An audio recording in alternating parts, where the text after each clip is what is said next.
Hello guys, good evening. అందరు ఎలా ఉన్నారు? బాగున్నారా? నేనైతే బాగున్నానని చెప్తున్నాను, బాగాలేను.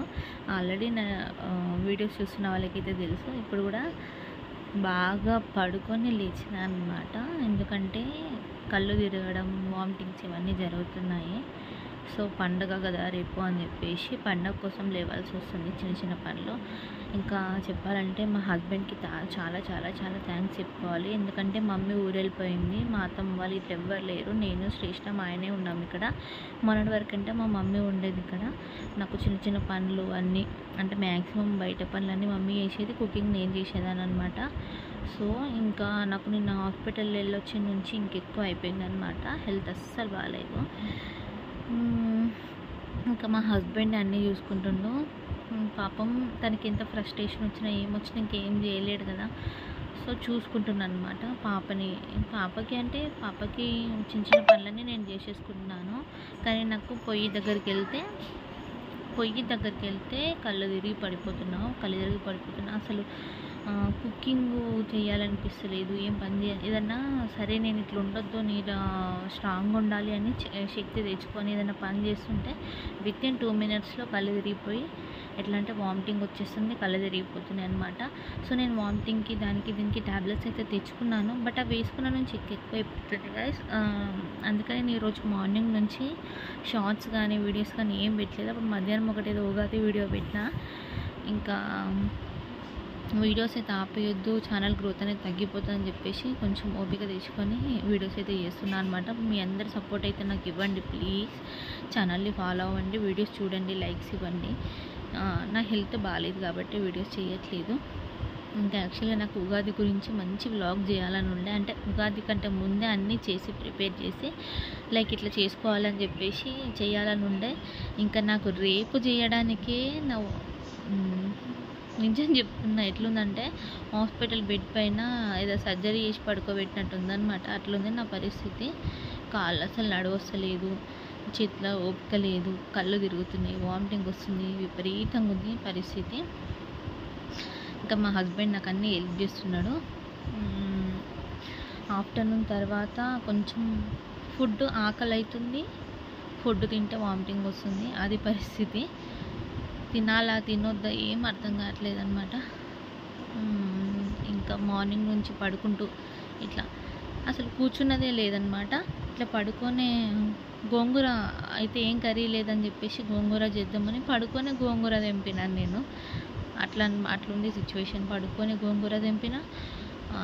మా ఆయన కొంచెం కడిగి పొయ్యి పైన పెట్టావా అంటే పెట్టేసిండు. మళ్ళీ ఇంకా తనకి అది చేయడానికి రాదు. వేరే కర్రీస్ ఏమో నాకేం తినాలనిపిస్తలేదు, వేరే టమాటో ఎగ్ అట్లాంటివి అయితే చేసిస్తాడు పాపం, హెల్ప్ చేస్తాడు, అట్లేం లేదు. కానీ నాకు అది ఏం తినాలనిపిస్తలేదు, గోంగూర తినాలనిపిస్తుంది. అంటే ఇంకా తెంపేసి కడిగేసి పొయ్యి పైన పెట్టమన్నా పెట్టిండు. కానీ ఏం చేయాలో తనకు తెలియదు పాపం. అందుకని లేచి మెల్లమెల్లగా అక్కడ చేరేసుకొని అట్లా ఉంటుంది కదా సెల్ఫ్, దానిపైన పడుకుంటూ లేస్తూ మొత్తానికైతే గోంగూర చట్నీ ప్రిపేర్ చేసిన. రేపు పప్పు పూర్ణం చేస్తాం కదా, అది చాలా బాగుంటుంది. చాలామందికి ఏ విధంగా చేయాలో తెలియదు అనమాట. సో నేను ఈ బ్లాగ్లో చెప్తా. అంటే ఎట్లా చేస్తారంటే పప్పుని ఉడికిస్తారు కదా, కడిగేసి ఉడికించిన దాన్ని వంపి నెక్స్ట్ డే చారు పెట్టుకుంటారు, ఓకే. కానీ నీళ్ళ చారులాగా చేస్తారు, అట్లా బాగుండదు.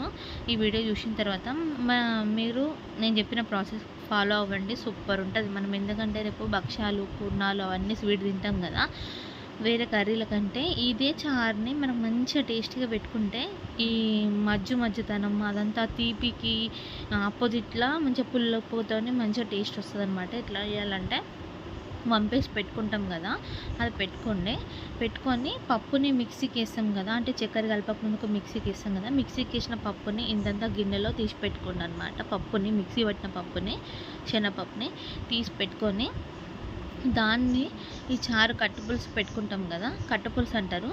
ఈ కట్టుపులుసు పెట్టుకుంటాము, దానిలో కొంచెం చింతపండు యాడ్ చేసుకోవాలి. ఇంత చింతపండు పిసికి సేమ్ పప్పుచారు లాగానే పోపుకు కావాల్సిన టమాటో, ఆనియను అవన్నీ పోపు గింజలు వేసి పోపు పెట్టుకోవాలి. దాంట్లో పోపు పెట్టేసుకొని టమాటాలు ఉడికిన తర్వాత అల్లం వెల్లుల్లి పేస్ట్, పసుపు అన్నీ వేసేసుకున్న తర్వాత చింతపండు పులుసు, కట్టు పులుసు అంటే ఆల్రెడీ కట్టుది చారు ఎక్కువ ఉంటుంది కాబట్టి, అంటే కట్టు వాటర్ ఎక్కువ ఉంటాయి కాబట్టి, ఎక్కువ ఉంటేనేమో చింతపండు పులుసు తక్కువ వేసుకోండి.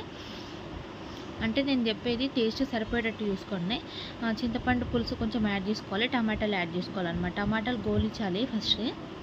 ఈ టమాటా పులుపు, చింతపులుపు, ఈ కట్టు వాటర్ ఉంటాయి కదా, ఈ వాటర్ 3 కలిపి ఆ తర్వాత పోపు గింజల్లో పోసిక్తులు అంటే ఎండుమిర్చి గింజలు ఉంటాయి కదా, ఆ గింజలు, జీలకర్ర, ఆవాలు ఇవన్నీ వేసుకోవాలి. అల్లం వెల్లుల్లి పేస్ట్, కరివేపాకు వేసుకోవాలి.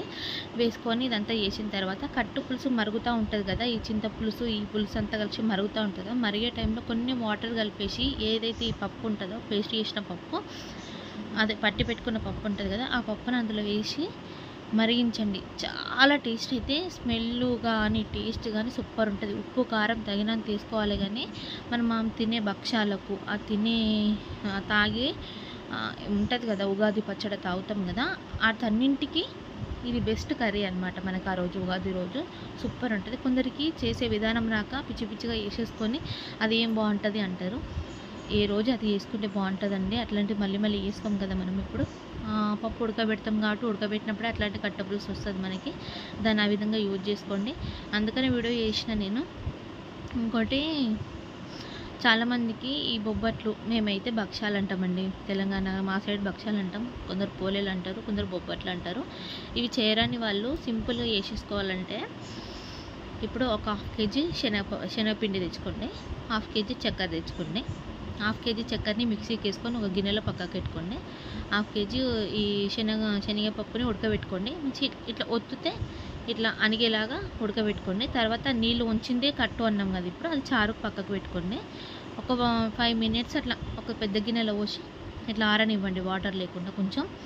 దానివల్ల మిక్సీకి వేసుకోండి పప్పుని. ఇప్పుడు ఈ షుగర్ ఉన్నది కదా, ఈ షుగర్ని ఈ మిక్సీకి వేసిన పప్పుని ఒక గిన్నెలో వేసి కలపండి, పొయ్యి మీద పెట్టకుండా పట్టుకుని కలిపితే అక్కడికే మంచిగా అయిపోతుంది. కొంచెం యాలకులు వేసుకోండి, 2 పప్పు పట్టేటప్పుడు కానీ చక్కెర పట్టేటప్పుడు కానీ యాలకులు వేసుకుంటే ఫ్లేవర్ మంచిగా వస్తుంది అనమాట.